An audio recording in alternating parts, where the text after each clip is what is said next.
So welcome back to Learn Astrology with Mary. My name's Mary English. You can find me at www.maryenglish.com, maryenglish.co.uk. And today we have a very special guest. We have Pauline Edward, who's in Montreal in Canada, and she's got more than, probably 50 years now of experience as an astrologer. She's been teaching and in private practice since 1985 and has a broad clientele in Canada, the United States, and internationally. And she's trying to wind to practice down, but it ain't going to happen. So if I'd like you to welcome to Learn Astrology with Mary, this is Pauline Edward. Hello, Pauline. How are you? I'm getting over that cold, Mary. Thank you for your patience. So now you went into private practice. Did you go straight into private practice when you got into astrology? What was the gap between you learning astrology and then actually seeing clients? Can you remember? Life. Second? Life. Right. I got into astrology very young. I was maybe 13, 14. I had an aunt in Quebec City who was learning astrology, and for them it was like the French, from the French school at Dice and these guys. And there was a local astrologer here. The approach was slightly different. And I, with the Aquarius in me, I wanted to know that if there was a better life in my future. Because life was hard for me as a kid. I was weird. I was questioning life, God, everything. And nobody had answers for me. But obviously, I was 50 years ahead of my time. Yeah. Today we have the answers. Yes. That's why I'm here. So that's why I started to study. And then you know how accidents happen, a book finds you, and this is before the internet, right? Something find me, something always found me. Take me here, take me there, got me out of some teachings, moved on to other teachings. I did TM, I studied astrology with the Rosicrucian Fellowship, and then it was always one thing and another. And then I did the Faculty of Astrological Studies in England. So I did all these studies. I did meet some astrologer. I had one astrologer who actually wrote a book on Lilith. He was very helpful. But back then, astrology was shifting a lot. There was the ancient practices of Europe, and in America, it was much more into Jungian psychology. Yes. A little bit different. So from all of that, I was learning about life, basically. Now, at 15, I could draw a chart. What? How? Whoa. Rewind. Hand. How did you learn how to draw a chart at 15? Taught yourself? Your aunt. Right. By pencil and, Okay. tables and the whole thing, right? Uh-huh. So, but I had no life experience. I ended up having tons of life experience, all sorts of jobs. I'm a Super 5 in numerology, so R&D is my thing, research and development. I had jobs in tech writing, I had office jobs, I had sales, I had everything. So by the time I started to actually do consults, which I was about 30-ish by then, it's an astrologer that really pushed me to do it, kicked me out of the nest. By then I'd had a certain amount of life experience. By the time I hit 40, I have a lot more. By the time you hit 50, you got a lot under your belt. You can feel it. You know what's going on. By then, I think my approach had shifted completely. It was not so much book style. Something happened where I would just have the charts, the numbers on the astrology chart in front of me, and then I'd start talking. And I realized many, many years later, I don't think I'm doing astrology. I think I'm channeling. Oh, wow. Okay. I didn't know, because then I'd look at where did I get that? Yeah, it is astrology. But why did I say that instead of that? Because with astrology, there's 100 options for a particular configuration transit. But why would I say the one thing that person's, I just did that last month. So that's why I started to realize much later that something else was going on. My goal was to serve my clients, to help them live well, uncover their best self, common term today. And so I think that desire put me in this kind of like weird space. I even had a consult one day with somebody. I was doing their newborn child. And so I'm looking at the chart, and all of a sudden the kid's here. Tell him this. So I said, okay, he wants me to tell you, back off. I know a lot more than what you think. Oh my goodness. Wow. What did your client say? Not much. I think it was the mother over their shoulder. She's kind of like nodding. There was a few on Zoom, But it's like, okay. So I think as you learn astrology, as you live, you understand how life works, then you can see the mechanics of astrology or numerology at work. If you're open-minded, you can use this information to make better decisions for yourself, to help your kids, Yeah. to make healthy decisions. Mm. I'm not a fan of predicting. No, same here. I had a client, I think I wrote about that in the last book. I had a client from Vietnam, and they're big on predictions. And her mother had been told that she would die at, what was it, 51, 54. Well, guess what? 54, whatever that was. Well, that's a self-fulfilling prophecy then, isn't it? Yeah. I'd be very careful with that. And I see a lot of people, like today, they're all posting 555, the full moon and the this, and they're all predicting either it's going to be all bad or it's going to be all. But it depends also whether or not people are influenced by the moon. I mean, some people just don't, the moon could not do anything. What are you doing? What are you doing? It's snowing outside. You're going to run around in your bathing suit? I think you're going to be cold if you run around in your bathing suit in the snow. If you put on your skis, you might have a good day. Bottom line, what is the individual doing in a given climate? I love the word, I used to love the word climate, not so much anymore. But that's how I describe astrology trends or transits. Obviously, if you saw the shift from Pisces to Aquarius in my book, that's where I get that. But it's the same for an individual. Yeah, because I came across you first when I read your astrological crosses in relationships, which I have covered in one of the podcasts, so Understanding Cardinal Fixed and Mutable Energies. Fabulous book, because it denotes and delineates the three different types, because it is a big difference between fixed, cardinal and mutable. But you've got a fixed moon and a fixed sun sign. So you're born on a full moon yourself, so you probably got a pretty good understanding of fixed energy, ? Unfortunately, yeah. And I learned that from Mark Berrio, the astrologer that kind of like pushed me out of the nest. So it was quite brilliant the way I had learned that. And so it must come from origins from some French astrologers, I guess. Okay. Yeah. And then, so when you first started seeing clients, did you see them in your home environment or did you rent an office? So the first people that you saw, so think back now, because this will be a long time ago, the first people that you actually saw, where would you have seen them? I had a home office for a while, then I shared an office with two other astrologers for a while. Mm-hmm. Office. I moved a lot in my life. A lot. Well, you have got Mars in Saggy. Yeah, that's my only mutable. It's right in that point where you want to escape to another universe, another dimension, right? 22nd Sag. Yeah. And did you find it difficult to begin with, the one-on-ones with people? How was that for you? Well, like I said before, at the beginning I was doing straight up, like really by the book astrology.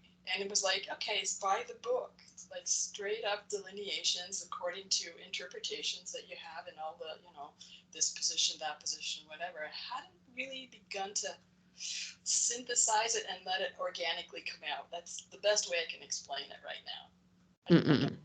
Short of saying I was channeling, which I wasn't. I think you come to integrate, and when you understand people, you know people from your own experience. You've had jobs, you know what it's like to have this, that, and the other thing. You're more compassionate.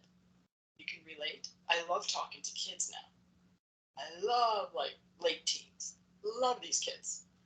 Half of them are labeled. I know what it's like to be labeled. Not it. And these kids are brilliant. They talk about the indigo kids. Yes, but you want to be part of the mainstream anyway. You have got moon in a weird sign. I mean, moon in Aquarius, you've used the word weird more than once, but that's what Aquarius likes, is to be weird, yeah, and to not fit in and to be an outsider. And that's your moon sign and probably your ascendant as well. I can't remember the exact chart, but you have definitely got the moon in Aquarius.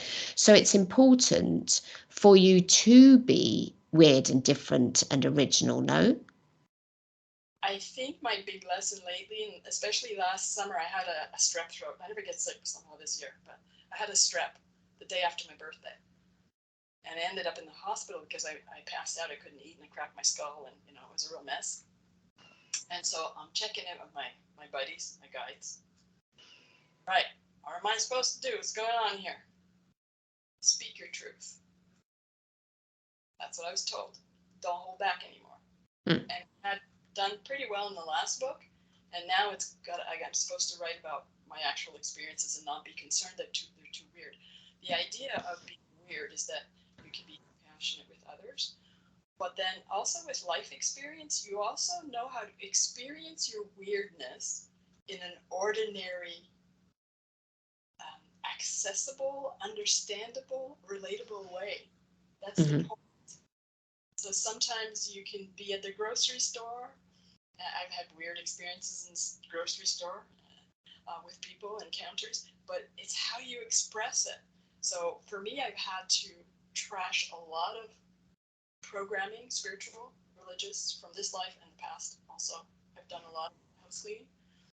And we're going Aquarius. Aquarius is tangible, practical, usable. It is a fixed sign, fixed attribute. It's very practical, down to earth. Yeah, it can be weird, but it's curious. Curiosity is good. Yes. Bad or weird. I don't find Aquarius weird. Well, I don't. I've got millions of my family. So my mother was an Aquarius, and I've got two sisters that are Aquarians, and my auntie was an Aquarius. So, yeah, grew up surrounded by them. Don't have a problem with that. And I've got Venus and Mars in Aquarius as well. I like Aquarius. I think it's a nice energy. It's more practical than what it's written about. It's just outside the box. It's yes. Outside the box. Just won't let you be limited. Sovereign and let's do it in a different way. Yeah, you're curious, And do you feel that you live a lot through your moon rather than your sun? I mean, you are Sun Leo, Mercury Leo, and Pluto Leo. I think they're all reasonably conjunct. How much of your life do you think is, because I mean, those are going to be in opposition to each other. It's going to be seesaw things. So how much do you think that you're also Leo as well? I think balance, and lately I've kind of the weirdness of the moon in Aquarius and the compassion that I feel with that, and then the clowning around with the Leo. I can have fun. I invited somebody where we have to change our water heaters in our condo, so they sent a rep yesterday. By the time we were done, I had her visit 11 condos to take pictures and whatever. By the time we were done, she had so much fun. She says, "Oh, I hope we can get together and talk sometime." Oh, bless. But that is the thing about Leo. Leo does know how to play, because it's creativity, it's play, it's playfulness is the Leo thing. Yeah. So that's definitely in your writing as well, because I'm just about to get to the end of I didn't manage to finish it in time. I'm sorry. Your Aquarius book, so about the age of Aquarius. So we've been through the age of Pisces. We're now transiting through the age of Aquarius, which is very interesting. And you've written a lot about consciousness in there. And I did a book about Neptune. So with that, I sort of dived into Neptune transiting through Pisces. I'm a Pisces, blah, de, blah. And I mean, your natal Neptune's in Libra. So, your Venus is there as well. So that's air. So there's quite a bit of air and fire in your chart. Is that right? Yeah. Yeah. And then you have two children as well? Two Taurus daughters. My dad was a Taurus. My brothers both have the moon in Taurus. And one day I asked, how come I have 0 Earth? Because you don't need it. That's true. You don't have any Earth. You've just got your North Node and your Chirons in Earth. Okay, but then if you've given birth to 2 Earth, then that's going to correct it. And your dad's an Earth. So what sign was your mum? She's Sag. And my brother's Capricorn. I got a brother born in 62 in February. Okay. And so growing up in your family, was it Catholic, or did I remember that wrong? Yeah, I was raised Catholic, but with recent conversations with people my age or whoever who also raised Catholic here in Quebec. So was I. It's not everybody who was actually listening. The stuff that I heard in church and in wherever, some of it, the not Latin one, the French and the English I got, the Latin one I didn't get, marked me. But everybody else seems slept through it. Because I had problems, I like when I was 8 years old, I didn't understand why the children in Africa would end up in limbo because they weren't Catholic. And, yeah. I had real severe problems. That's why when I was 12, 13, 14, I started reading, saying Rampa, everything I could find, Hinduism, whatever, everything I could find. And I gotta say, one weird thing, I felt safe reading that stuff because I was baptized. Mm-hmm. And if you hadn't been baptized, do you think you would have not felt safe? I have. The programming, right? Mm. I've had a lot of house cleaning to do in the last year or two, some more, because I had written a book called Making Peace with God. The spiritual things that I've been through. Spirituality, religion is just not going to survive in Aquarius. I definitely agree with that. I mean, I was brought up as Catholic as well, but my Catholic parents were reasonably practical with it. I mean, we all had to go to Catholic school, and I went to a school run by nuns. But my education's I ended up in Switzerland, an American school, which is totally the opposite to the Catholic nun run thing, but I have done the Catholic nuns thing, and that really for me was the worst of the worst of the worst, plus the fact the headmistress hated me because I wasn't doing what she wanted to do. But I saw the awful side of Catholicness, and then I met a lady once at a writing group I ran for a while who'd had nothing but positive to say about her Catholic childhood and marriage, but she'd never married. And I sort of think, you're not living as a nun, but you're living, like a nun, and you can sort of choose. But yeah, it suits some people. But I don't think, like, I agree with you. I don't think religion is going to last too long.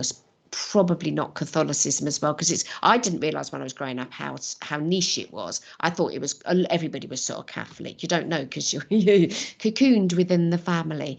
And so me becoming an astrologer and becoming a pagan and all the rest of it, my mother was quite okay with that. My dad had been dead for years before. But how did your parents react to you when you got into astrology and stuff? Did you share it with them? Did you tell them or not?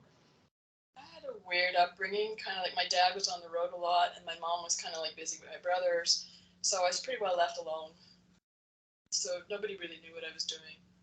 Okay, so you had to do it secretly, or they just never found out about it? They just didn't care. Okay. I did manage to rope them into trying TM, Transcendental Meditation, so they did try that for a year with me, late teens. I had a lot of health issues also at that point. Mm-hmm. Some experiment with diet. But books came to me. I Right. learned about the batch. They call them in Scotland batch. Yeah, batch flower remedies. Yeah. There's all these things that helped me heal. But they're all experiences that I had in my youth were totally not mainstream, and I understand now they were there to prepare me for today. Bring me any kid, I can talk to any kid. I'm so grateful for that hard past. If I hadn't experienced those things, I would never have pushed. I would never have read all the books. I would never have pushed for experiences. I would never have had the experiences that I've had. Now it's got to figure out how to write them. They're hard to write. You start flipping and you're seeing your past, your future self, and parallel world we're building. And it's a whole other ball game here, but I'm good with it now. So that's nice. You come to peace with who you are, yes? Because that comes through in your writing. You're not questioning the who of who you are, yeah? No. Some people still do. Okay. And, maybe the difficult past that you had is a necessary thing for you to be where you are now. Is that what you're saying? Am I hearing that right? Yeah. Totally come to peace and accepted it and actually appreciated. I'm very, very, very grateful. If I was raised like a Leo princess in a castle, I wouldn't be where I'm at now. I'd be so far behind. So I think for me, what's important, all my everything's in my 7th house in my chart. It's loaded. It's working with people. So because I've had these experiences, I can relate.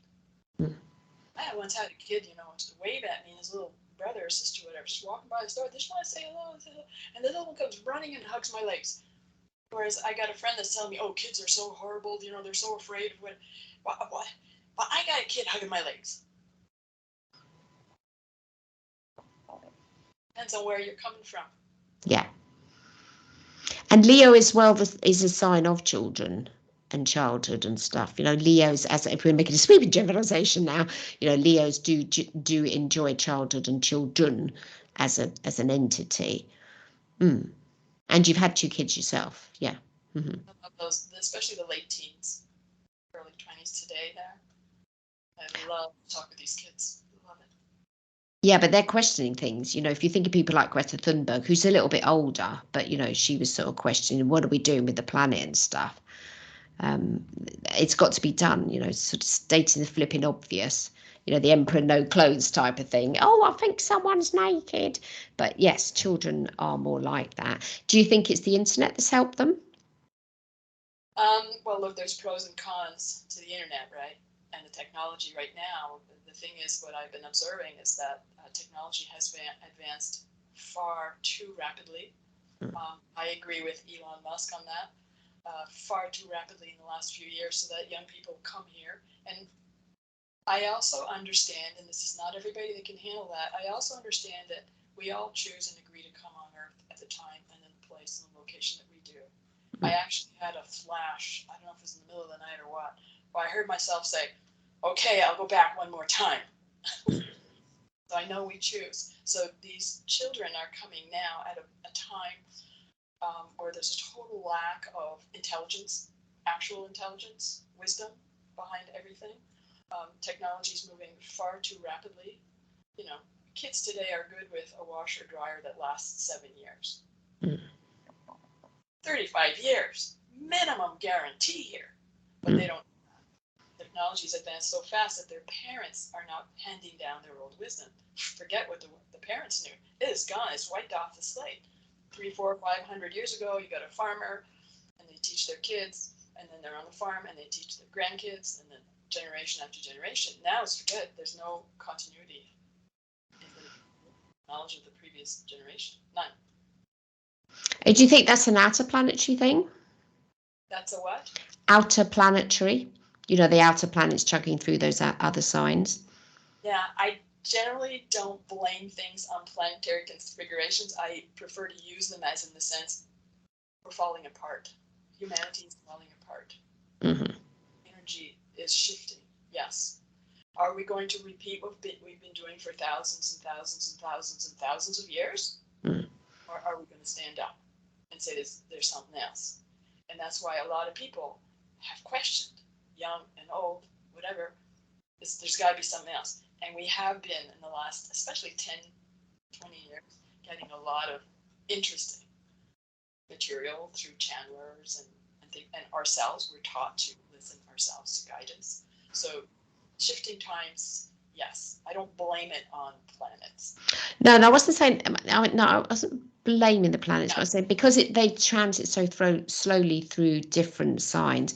I mean, we've got Pluto is just about. I mean, not only have we got the age of Aquarius, but you've got Pluto has just done its little tippy toe steps into the first degrees of Aquarius, and it'll retrograde back, and then it'll continue to go through Aquarius for a long amount of time. Pisces, Neptune's just coming to the end of that, and Uranus transiting through Taurus and shaking up the Earth, literally. I wonder sometimes whether or not those actually reflect, well, they do reflect consciousness of people because they're not individual planets. I mean, I've got a particular love of Aquarius because I live and work in Bath where Uranus was discovered and there's a museum there to commemorate it. So actually out of the outer planets, Uranus is my favourite. I'm not so fond of Neptune, but yeah, definitely like Uranus. And so in your career, lengthy career, a lot of astrology, and you do numerology as well, and you're concerned about where the planet is going and stuff, yes, and you're concerned about spirituality. And is it peoples as a collective that you're concerned about, or individuals? Well, individuals contribute to the collective. So it starts with individuals. That's why I work like what you're doing, people who are working individually with the healing arts, with individuals to help them remove any blockages to their divine self, higher self, call it whatever you want. There's a million words. Actually working and cleaning up language is a big issue too, because you have to find out what it's blocking. So working with individuals is the way, because we are a community. And the first place to start is inside. And then you got to go live it. You got to show it. When you go to the grocery store, are you being compassionate? Are you loving, or are you impatient because that guy parked his car in front of yours? What are you manifesting? What are you expressing? What energy are you allowing to flow to the life? That's responsible for that. No, he did that. He made her. She made it. No. How did you choose to respond? Yeah, but not everybody's going to have that same spiritual education as you've had yourself. You know, I think it's tough to expect anybody to be conscious of that if they haven't done that work on themselves. You know, and plenty of people don't even know about astrology. I mean, in the UK, astrology is sort of mostly sun sign astrology, which I write sun sign astrology. But the knowing more about a person by doing their chart, or even concerning oneself with one's spiritual path, a lot of people don't even have the time or energy to be able to do that. So how will those people come along or not come along, do you think? By example, and what I'm seeing here, I follow this thing, Daily Dose of Kindness. I think that's what it's called on Facebook, every day. And you're seeing people being compassionate and kind. It's not religious. It's not spiritual. It's just a woman needed help. She dropped her bag. I went and helped her. We're starting. If you just kick her out of the way because she's in your way, we're repeating thousands of years of lack of compassion. It's complicated. Some people need religious, spiritual structures around that. Your heart is free. No words. No words. Use it. Be it. You go out into the world. I know some spiritual people like to isolate themselves because they're special, they're above, and then they don't know and they're not awake and yada. Well, you're not awake if you're not loving. I bring it down to that. That's Aquarius can handle that. Aquarius can handle complex, complicated, hierarchical. But Aquarius feels. How's it feel? And people are posting and saying, well, you know what? I got angry and I realized it didn't really feel very good. And I decided, well, I think I should choose peace instead. That feels better. Nothing spiritual there. So yeah, it can be simplified. And what do we do? How do we change the world? Changing ourselves first, and then by being an example. When you're out at the grocery store, you're driving your car or whatever. Show people there's another way to be. You don't have to read A Course in Miracles, complicated texts, things like that. That's a complicated text, A Course in Miracles. I couldn't read it. I did try. I was so relieved when I got to the end of it, and at the end it says, this course is only a beginning. Oh, man. And everybody, and I went, I touted it, and I read other books on it, and shared it with a lot of clients. Nobody got into it. And this, as I share in there, one fellow had read it in French, and he was really a big fan, and I said to him, so what does miracle mean?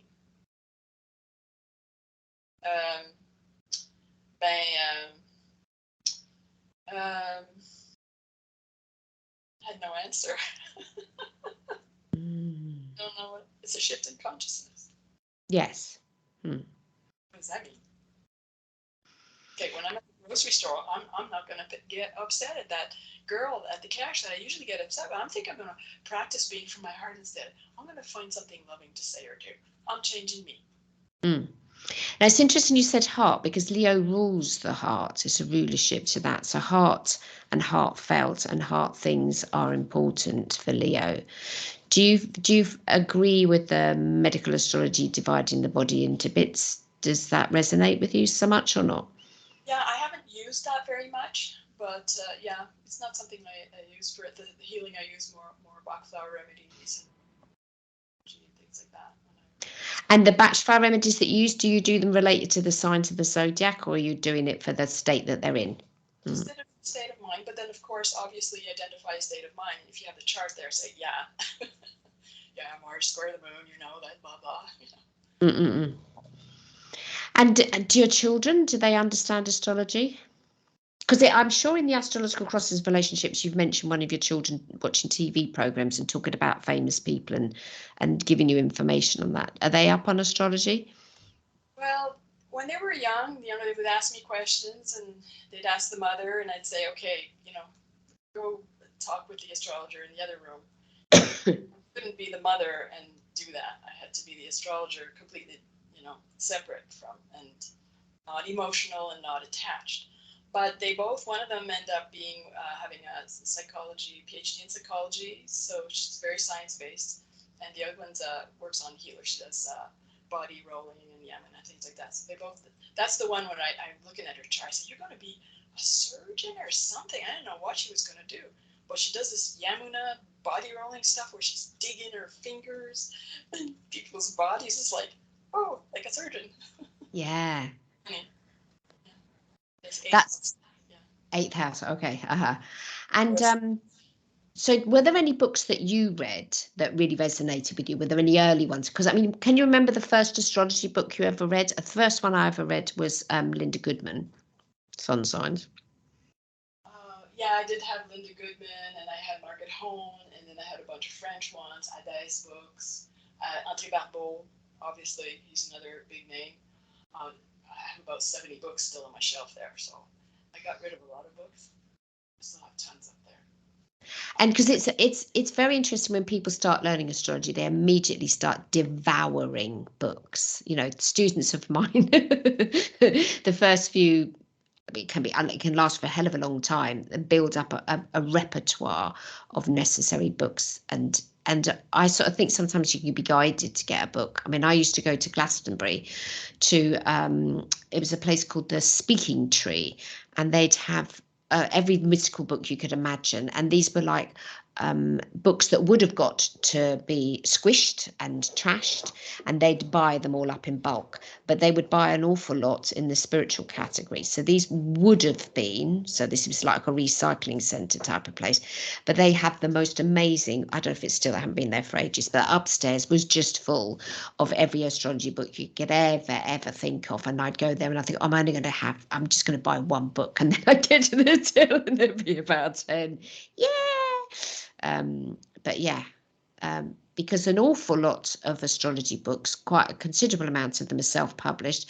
But you managed to get a publishing deal with Llewellyn. They're the biz. They're that and Wiser. They're the two big sort of mind, body, spirit publishers. We haven't got an equivalent in the UK. We've got now I can't remember the name of the flipping publisher, but the two that to be with Llewellyn is a pretty big. Who else have you been published with? Llewellyn did two of my books. Uh-huh. And when I moved on to A Course in Miracles, they weren't interested, which I thought was interesting. So I had to publish those myself. Okay. And I got the rights back to the Crosses book, and I didn't like the title they gave it because I didn't want it to be called In Relationships. Okay. So I redid it myself. Astrological Crosses. And what's the subtitle? Exploring the Cardinal Fixed and Mutable Modes. Yes, I wondered why they had it in relationships, because I got it and I read it and I thought, oh, where did the relationships come into it? Right. Okay. Mm-hmm. It's the same with the numerology book. They called it The Power of Time. And at the time, The Power of Now was popular. Right. Okay. That's the title I wanted to give. But that's when you have a publisher, that's what happens then. Okay. I never had a publisher. My publisher was never a problem. I did 13 books with them, and 12 of them were astrology ones, and then they never ever objected to any title I came up with, which was jolly nice. They were a very, very good publisher.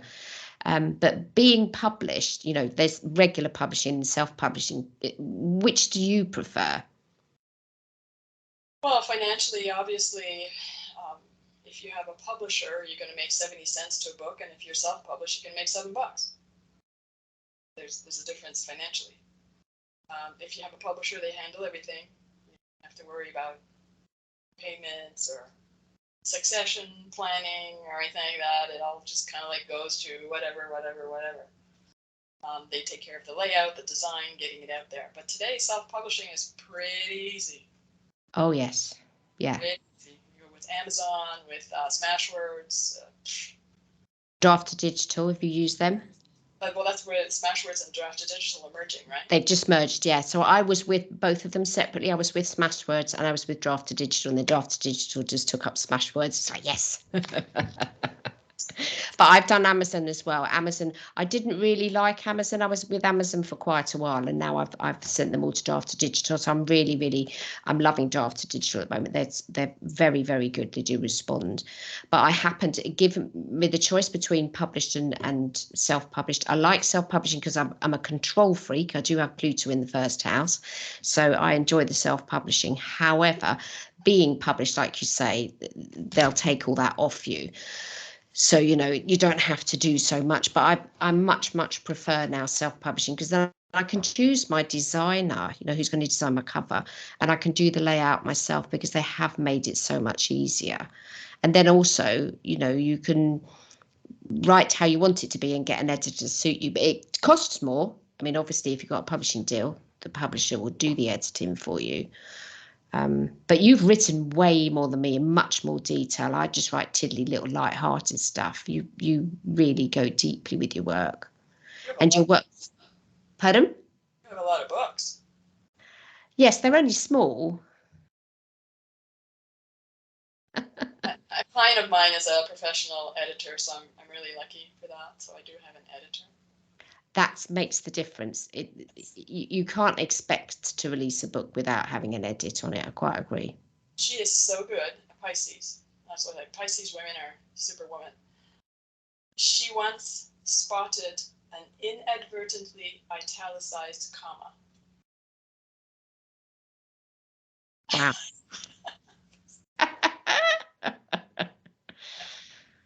My moon in Aquarius does not have that level of patience.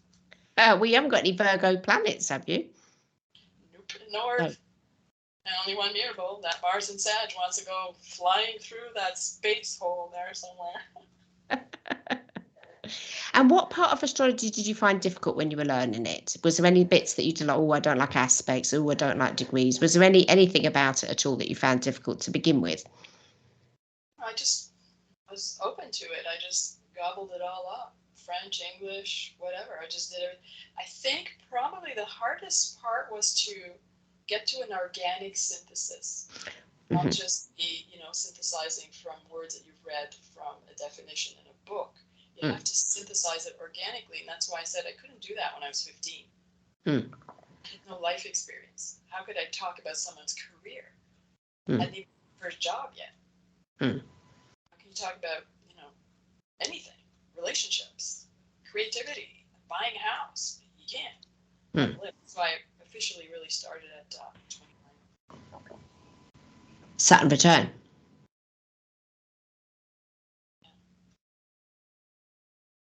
Yeah, and the end of my first pinnacle, also in numerology. The numerology helped me at some point when I had an illness. I paralyzed from the waist down. I had a post-infectious polyneuritis, blah, blah, blah. I just didn't understand what's going on in my life. And then somehow, numerology just came to my desk. Somehow, you know how it is. And I did I'm in a 9 year. It's a time of endings. My whole life is going to change after that. And it's shifting, blah, blah. It's like all of a sudden, boom, boom, boom. So for me, adding the numerology was helpful. And I think maybe, honestly, I like the numbers better. They speak to me more. And when I was in school, the only subject I was good at was math. I aced math. Okay. Math. 1 + 1 was always 2. True. Argue. The teacher can argue your perspective on the novel that you read. Your teacher can't argue 1 + 1 is 2. No. And me, since I was an outside the box thinker, I did crap, and I would always like get to the bottom line in writing, except for one essay. 50 years ago, more than 50 years ago, when I was in grade 11, one essay. The teacher stopped me in the hallway after I submitted my essay. It was on the book, 1984. Wow, okay. Freaked the crap right out of me. I saw me 2 months after that, and I wrote a paper on Aquarius freedom. I was horrified. That's why I shared a bit of a story about that in the Aquarius. Fuck, you know. Backwards. And it's like, I've had other little snippets of insights since then, that system. And I know also that system eras fades, disintegrates as we shift consciousness into the 5D other dimension, right? And it's designed that way so that at some point we'll say, whoa, we got enough. Backwards, right? Down every time, right?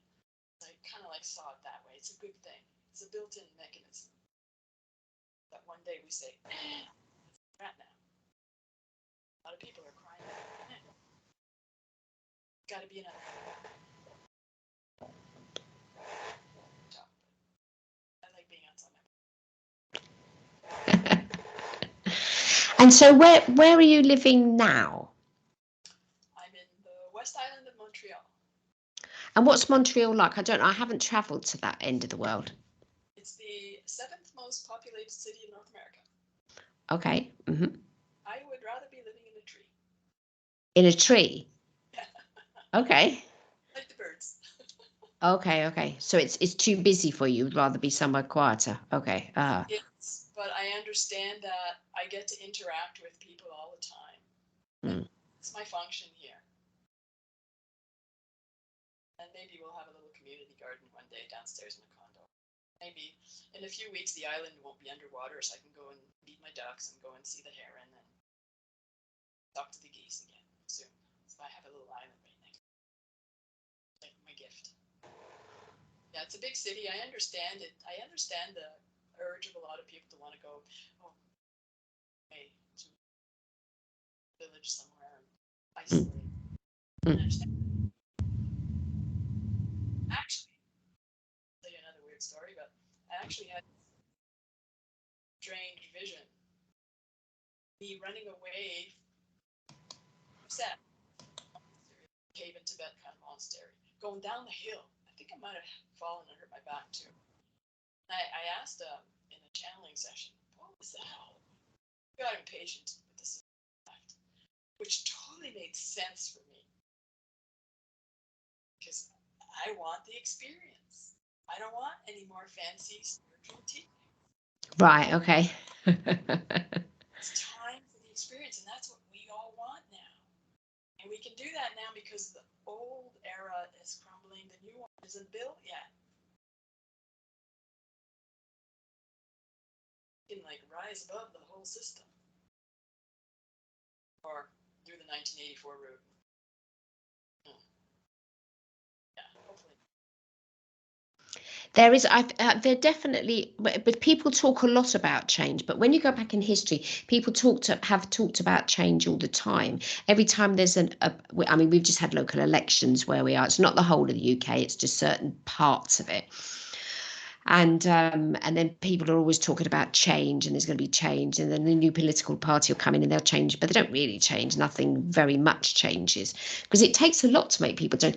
But I tell you what did change a lot was during the pandemic. So when the pandemic first started, I mean, I actually just didn't think I was ever going to see a client ever again. I thought everything was going to be wiped off, but I'd already worked online anyway, so I just carried on with the online thing. But there were big changes during the pandemic, especially at the beginning. I don't know what it was like where you are, but here it was we were locked down so often. And one day we were allowed out to have a local walk. We went out and it was so quiet. There was no traffic. And I live in a big city. I mean, Bath, no, it's not large size wise, but it's an active city. And we walked out, my husband and I, and there were no traffic noises, and you could hear the birds, and it was beautiful weather. At the beginning of the pandemic, it was lovely outside. And he was going, oh, how marvelous is it? And it was, nature was marvelous, but the pandemic was horrible. And everybody that managed to survive it, because an awful lot of people didn't and sadly died and stuff, I think that really did affect a lot of people, that ability to actually not have the day-to-day drone and things that we have to do. You could only go into work if your work was important, that was police or ambulance, or everybody else had to work from home. There was a big restrictions to lots of things.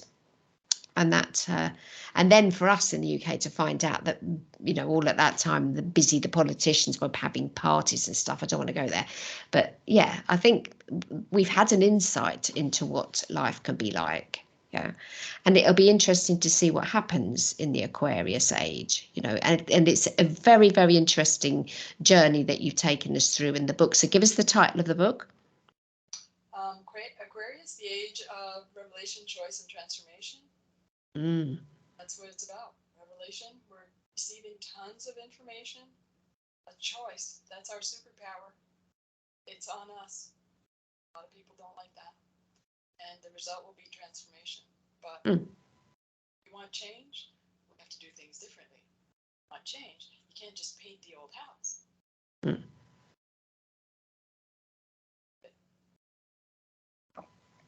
Shuffling things around, furniture around, that's not change. No. It's true change. So we need to rise above this. I was using the term low consciousness, small self a lot.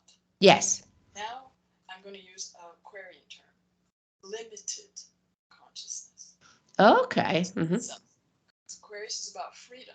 So I think the word limited is more like a shake-up. I don't want to be limited. I want to be free. What does that mean? Well, apparently we are more believe ourselves to be. And Aquarius likes experience, likes outside the box, doesn't like a box. A lot of people during the pandemic, they realized they hated their jobs. Yeah.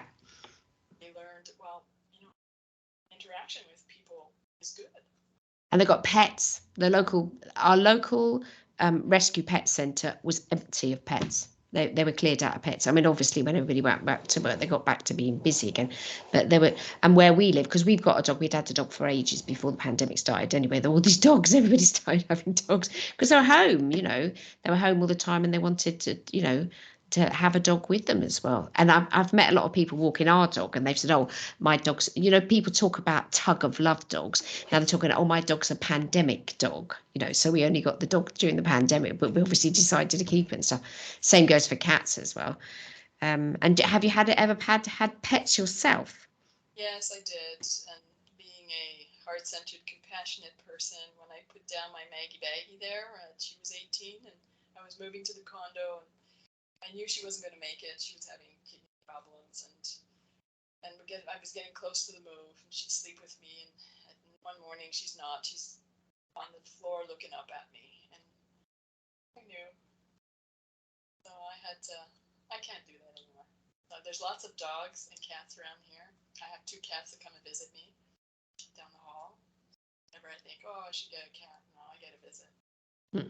There's the ducks and the geese and the herons on the island and the birds. And I can't. I put a few down in my life, and too hard. But I think this one thing that people did learn during the pandemic is the need to interact. Again, community sense is Aquarius. So we're seeing traits of Aquarius kind of bubbling, surging up. What are individuals going to do from now on in until tomorrow and next year? Are they going to completely forget? Or are they going to remember, when we got together, it felt good. I think we should work together some more as a community. That would require that I set aside my criticism, my judgmentalism, etc., etc., etc. That would make me a better self. Are individuals going to do that? We have a choice. Mm. On us. Not them, But on us. Aquarius is the sign of community.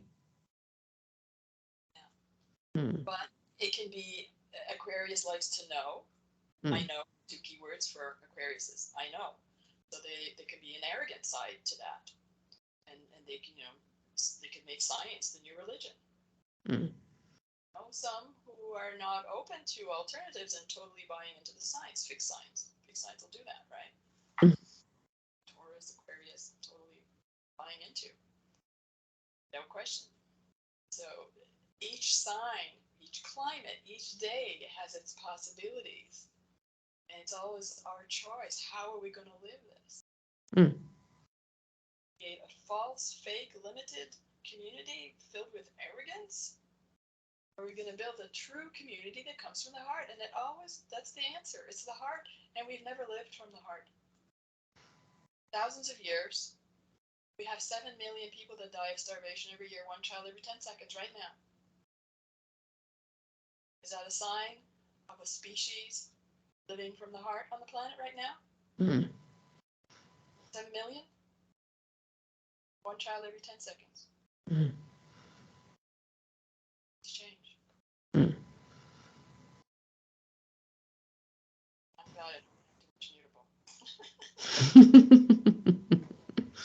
And what would you say was so just to close soon, what would you say in your career, what was the peak for you? What was the bit that you remember the best? What was the most enjoyable part for you? And I know you're still enjoying everything now, but what stands out for you? It's when you say something and the client says, yeah, I know. When you're really relating with the client, talking their language and getting images that you're conveying, and they're saying, yeah, that's exactly the job I signed up.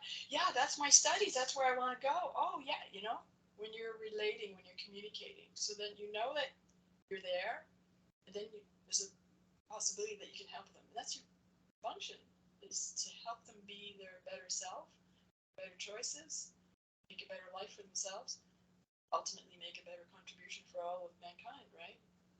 Individuals are coming from their better self. Obstacles, fears, whatever they may be. So yeah, I think it's kind of like when you're one, you become one. It's the experience of oneness, right? Yes. That's the oneness. And that's the thing humans fear the most, because there's this whole belief in separation from source, right? That's the cause of everything. All the problem. So yeah, maybe for me, if you're asking, the one most significant aspect is that oneness. There's no judgment. This is that person's career. These are their talents, skills, abilities. Okay, they're not an engineer like whoever, whatever. It doesn't matter. And you want to help them be that, really good at that. There's nothing more rewarding, right?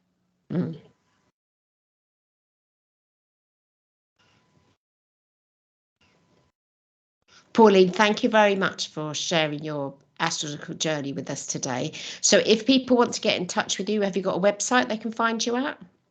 Imagine, it's called PaulineEdward.com. Excellent. Thank you very much. So I'll put a link in the show notes to your website, and to your new book, and then there'll be another book coming out soon. So it's been absolutely lovely talking with you today. So we'll catch you soon. Thank you very much for coming. Thank you for all you do. You're just totally amazing. Thank you.